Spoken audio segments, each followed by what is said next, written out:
And what you need to understand in ICM, it's very sensitive, meaning just a few tweaks can have a massive impact on your counter strategy. If someone 3-bets 13% instead of the supposed 10%, you might want to 4-bet jam or 4-bet bluff almost your entire range. Let's look into another spot. And we are here in a scenario where the button is facing an open versus hijack. You always have in the title the also here we take the button. We also have the big blinds range node locked and added to the sims as well.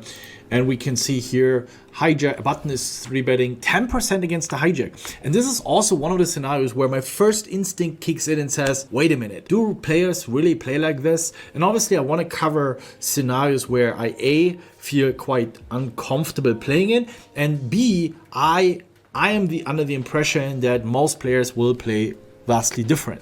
And here in this scenario where button has a great situation to attack the hijack, and we see that here, you might argue he's not 3-betting king 6 off or king 7 off, might be 3-betting more suited king x and more suited aces, but at the overall frequency 10% is just way too low.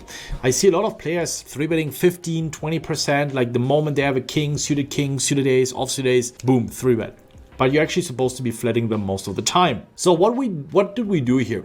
We basically ran two simulations where button is 3-betting 13% instead of 10%. And they're both the same 3-betting frequency as you can see here. So we added more suited king x and a little bit more suited ace x. The difference between those two is the 5-bet jamming range. Because for the button, when you face a 3-bet, when you face a 4-bet, you also have to jam some of your weaker hands. Otherwise, you're getting exploited. Otherwise, you would be folding 80-90% against a 4-bet jam or a non-oil 4-bet, and you have to basically play back in order to not be exploited. Again, in theory, just speaking GTO. If we consider the exploitative side of things here, we did two assumptions. So the first one is that the button is not 5-bet jamming ace 6 off or king 6 suited and will continue pretty honest against the 4-bet. And in the next scenario, what we did is we basically give button again the 13%, the more aggressive 3-betting range. Remember what I just showed you, but basically the same reaction against the 4-bet to see a bit of like how does it change. Let's go back to the hijack facing a 3-bet versus button. Again, this would be the natural GTO response, shoving the pocket pairs, shoving king queen, king jack suited, and also here it's a very powerful hand. Unblocks all the ace-x bluffs. You see, we don't really want to be jamming suited aces. The moment the ranges becomes crazy wide, the moment your opponent starts 3-betting off suited aces, you actually want to choose more from the king, queen, and king jack suited type of hands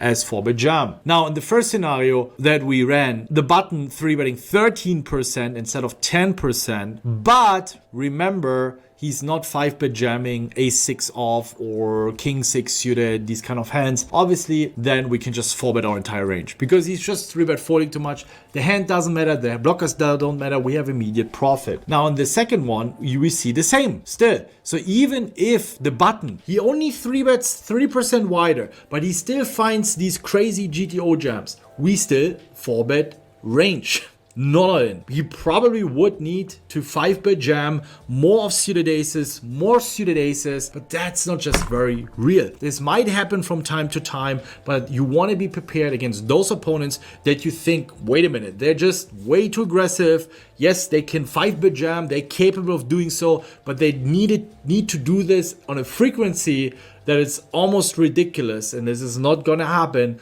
So it allows you to basically 4-bet your entire range still. So now the main difference, we want to jam more because if we have 9s, right, we might not really want to run it against some of the hands he might be 5-bet jamming with. So we want to jam ourselves. It has more EV than 4-betting, but we can see here we 4-bet ourselves and just take down the pot. And I'm pretty sure we would 4-bet fold. So we only 4-bet here those hands and anything, I mean aces, kings, queens, and jacks. The moment that we get jams from 10s or jacks or 9s. But if we have a pocket pair below, we just 4-bet fold because he's folding so much. And first, being able to protect your big stack better against nits and not fall in love with your 10s, 9s and level yourself, but my ranges are so wide. If you play against tighter opponents, you have seen it earlier, you can make crazy folds. This is something I see a lot of you guys struggling to, where you punt away your big stacks, and also to spice it up as a mid stack, to play back against aggressive big stacks. That you guys get to learn to stay away from mindless solver studying and get to node lock, get to adjust the ranges to see real outputs, real strategies how your opponents play, because very often they bluff a lot less or they bluff a lot more, so your GTO output isn't really helpful. And number